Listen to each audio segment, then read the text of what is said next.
আলহামদুলিল্লাহ আমিও পেয়ে গেলাম ফেসবুক কন্টেন্ট মনিটাইজেশন অপশন। তো আসলে এই কন্টেন্ট মনিটাইজেশন অপশন চালু হওয়ার বা সেটআপটা আসার যে ফিল, যেই অনুভূতি, সেটা একমাত্র কন্টেন্ট ক্রিয়েটররাই বুঝতে পারবেন। তো যাই হোক, গত 1 বছর যাবৎ কিন্তু ফেসবুক কোনো মনিটাইজেশন অপশন দিচ্ছিল না। অর্থাৎ হঠাৎ করেই তারা বলল যে তারা ইনস্টিম অ্যাডস যেটা ছিল আগের, সেটা তারা তুলে দিবে। এরপর তারা কন্টেন্ট মনিটাইজেশন অপশন চালু করবে।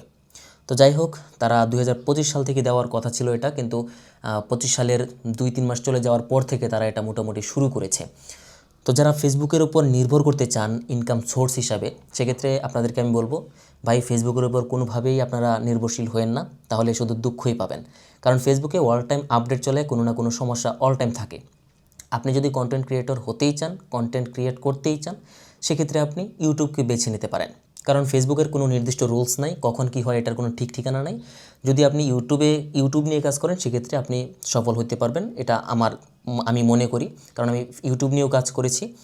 তো যাই হোক, যারা ফেসবুক নিয়ে কাজ করতে চান তাদেরকে বলবো, শুধুমাত্র ফেসবুকে পড়ে থাকবেন না, আপনার ইনকাম সোর্স হিসেবে অন্য কিছু আপনার অবশ্যই থাকা উচিত। যারা কন্টেন্ট ক্রিয়েটর ছিল, বড় বড় কন্টেন্ট ক্রিয়েটর, তাদের পেজ রেস্ট্রিকশন করে দিয়েছে। আমার অলরেডি প্রায় 2টা পেজ রেস্ট্রিকশন করা আছে 1 বছর যাবত। অবশ্যই আমি পেলাম কন্টেন্ট মনিটাইজেশন, দেখা যাক আমি এটা সেট আপ করতে পারি কিনা। কারণ বিষয়টা হচ্ছে ফেসবুকের, যে কারণে আসলে সেট আপ করতে গিয়েও আমি সমস্যার মধ্যে পড়তে পারি। তো দেখা যাক ঠিকভাবে হয় কিনা।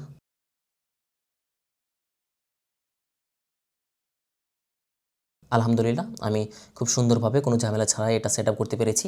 তো আমি কিভাবে কন্টেন্ট মনিটাইজেশন পেলাম সেটা দেখার জন্য, বা কোন ক্রাইটেরিয়ার উপরে পেলাম, সেক্ষেত্রে আমার পেজটা ঘুরে আসতে পারেন, এই পেজটা, এবং আমার ভিডিওগুলো দেখতে পারেন যে কোন ক্যাটাগরির ভিডিও বা কী কী আমি পোস্ট করেছি।